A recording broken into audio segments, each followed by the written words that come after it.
Global warming దెబ్బకు మానవ జాతి తినడానికి తిండి లేని స్థితికి వస్తుందా? ఆదాయాలు గణనీయంగా పడిపోతాయా? పంటల సాగు అసాధ్యమవుతుందా? నీటిని పరిరక్షించకపోతే ప్రపంచ దేశాల జీడీపీలు పడిపోతాయా? దేశంలో పేదరికం అనుకున్న స్థాయిలో తగ్గడం లేదా? Watch this report.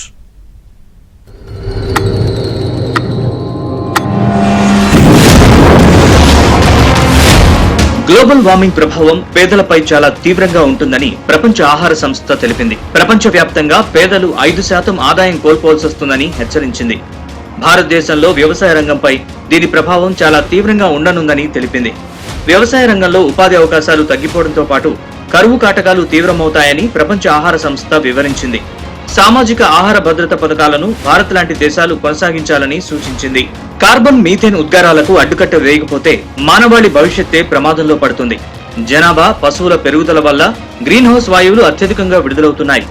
CO2 కంటే మీథేన్ 80 రెట్లు ఎక్కువగా గ్లోబల్ వార్మింగ్ కు కారణమవుతోంది. మీథేన్ ప్రధానంగా శిలాజ ఇంధనాల వాడకం, వ్యర్థాల డంపులు, వరి సాగు వల్ల ఎక్కువగా ఏర్పడుతుంది. మరోవైపు ధృవాల వద్ద మంచు కూడా భారీగా కరిగిపోతోంది. ఆ మంచులో నిక్షిప్తమై ఉన్న గ్రీన్ హౌస్ వాయువులు విడుదలై వాతావరణంలోకి చేరుతున్నాయి. ఇప్పటికైనా శిలాజ ఇంధనాల వాడకాన్ని నియంత్రించాలి. మాంసాహారానికి బదులుగా శాకాహార వినియోగం పెంచాలి. లేకపోతే గ్లోబల్ వార్మింగ్ మరింత పెరిగి పంటలు తగ్గి తినడానికి తిండి దొరకని పరిస్థితి తలెత్తుతుందని సైంటిస్టులు హెచ్చరించారు.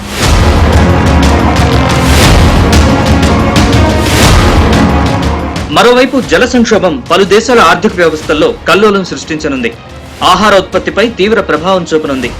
నీటి సంక్షోభం కారణంగా 2050 నాటికి స్థూల జాతీయోత్పత్తిలో ప్రపంచంలో సరాసరిన 8% నష్టం వాటిల్లుతుందని, తక్కువ ఆదాయం గల దేశాల్లో నష్టం సరాసరిన 15%గా ఉంటుందని అంతర్జాతీయ కమిషన్ అధ్యయనంలో తేలింది.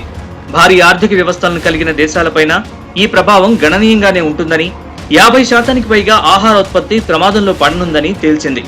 నీటి సమస్య అంతర్జాతీయంగా ఊహించినంత సంక్షోభాన్ని ఎదుర్కొనే పరిస్థితి కల్పించనుంది. ప్రపంచంలో సుమారు 300 కోట్ల మంది ప్రజలపైన ప్రపంచ ఆహారోత్పత్తిలో సగంపై ఆ ప్రభావం ఉంటుందని నివేదికలో వెల్లడైంది.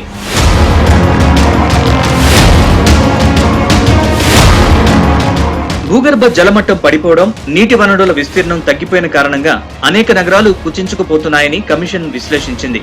నీటిని ఎక్కువగా వినియోగించి పంటలు వేయడం, పారిశ్రామిక అవసరాలకు అధికంగా వాడడం, ప్రత్యేకించి బొగ్గు ఆధారిత విద్యుత్ కేంద్రాల వల్ల నీటి సంక్షోభం ఎదురయ్యే పరిస్థితులు తలెత్తుతాయని వెల్లడించింది.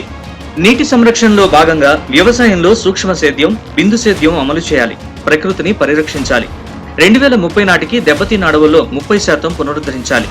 నీటి సరఫరాలో లోపాల్ని అరికట్టాలి. నీటిని తక్కువగా వినియోగించే పునరుత్పాద విద్యుత్పై దృష్టి పెట్టాలి. ప్రపంచవ్యాప్తంగా ప్రస్తుతం సురక్షిత జలం అందక రోజుకు 1000 మంది చిన్నారులు మరణిస్తున్నారు. నీటి శుద్ధితో పాటు పారిశుద్ధ్య వ్యవస్థల్ని వికేంద్రీకరించేందుకు అవసరమైన పెట్టుబడులు పెంపొందించాలి. అప్పుడే ప్రపంచంలో జల సంరక్షణ సాధ్యమవుతుంది.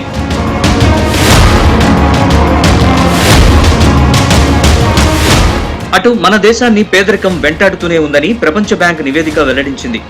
దేశంలో 12,90,00,000 మంది ప్రజలు దుర్భర పేదరికంలోనే బతికిడుస్తున్నారు. వీరి ఆదాయం రోజుకు 181 కన్నా తక్కువగా ఉందని వరల్డ్ బ్యాంక్ పేర్కొంది. 1990లో 43.1 కోట్ల మంది పేదలుండగా వీరి సంఖ్య తగ్గుతూ వచ్చిందని తెలిపింది. 2021 నాటికి 3.8 కోట్ల మంది దారిద్ర్యం నుంచి బయటపడినట్లు ప్రపంచ బ్యాంక్ వెల్లడించింది.